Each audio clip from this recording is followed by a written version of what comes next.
We make critical life decisions while navigating a constant stream of conflicting advice, algorithmically driven rage, and ideological spin. The sheer volume of data makes finding a clear path difficult. We often search for better facts, but in an environment of total saturation, the focus shifts to the character of the source. Knowing who is actually worthy of trust becomes more vital than the data they provide. This confusion extends to our own internal monologue. We have to learn to separate a healthy internal leading from the ego's desire to feel right or powerful. History shows the consequences of getting this wrong. We see repeated instances where society placed their faith in deceptive authorities, realizing only later that the narrative they followed was a hollow shell.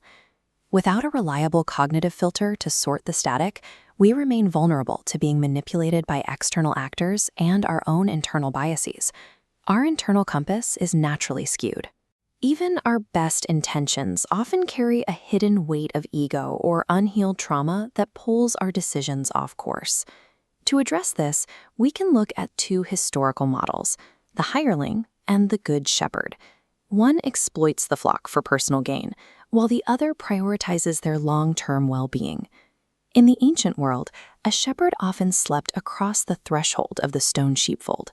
By becoming the gate itself, they physically absorbed the risk of the night to protect the sheep inside. This is the kalos model, a term for an ideal worth emulating.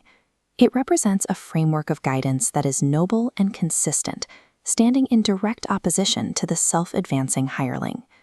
We can use this kalos model to build a discernment matrix. This is a diagnostic tool designed to test our options and separate truth from the surrounding noise.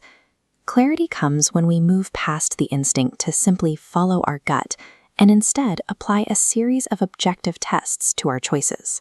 This decision tree provides a systematic way to test an internal urge.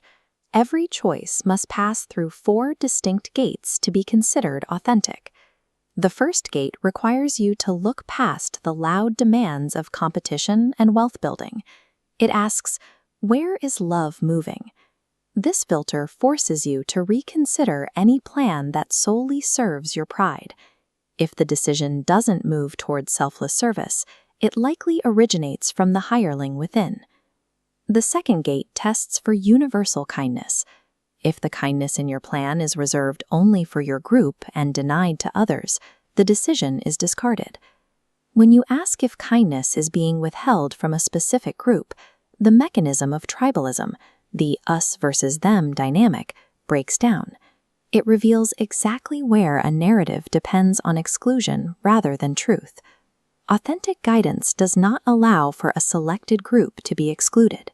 By following this rule, you remove the influence of ideological grifts that rely on making an enemy of the neighbor. The third gate is for the moments when you feel most stuck or deeply attached to a specific outcome. This filter requires you to physically remove yourself from technology.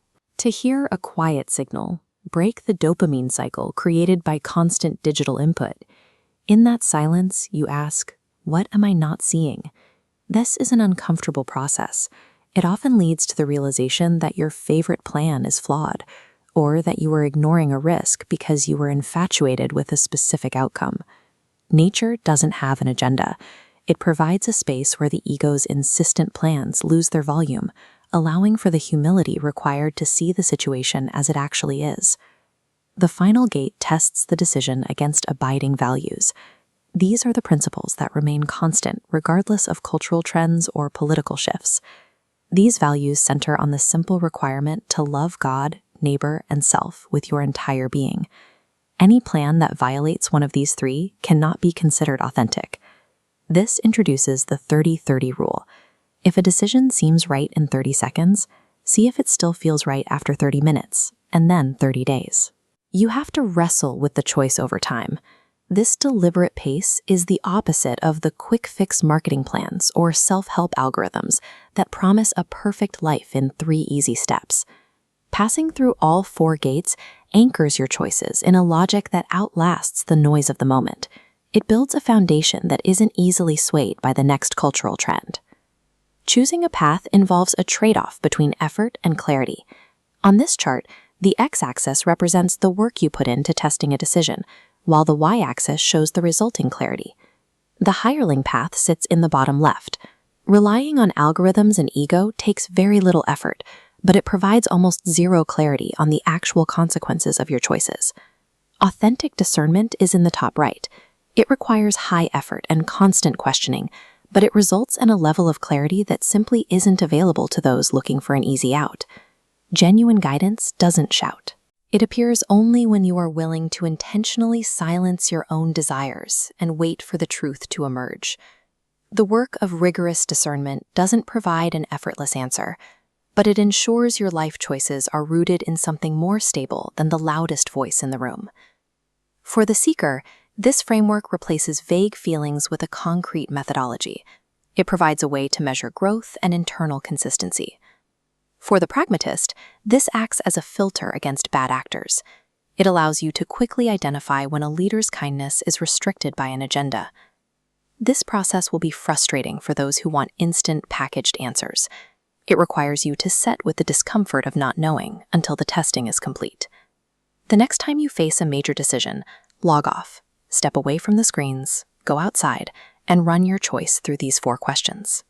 While no mental exercise can eliminate every risk, running your choices through the filter of universal love and patience creates a foundation for moving forward with a clear conscience.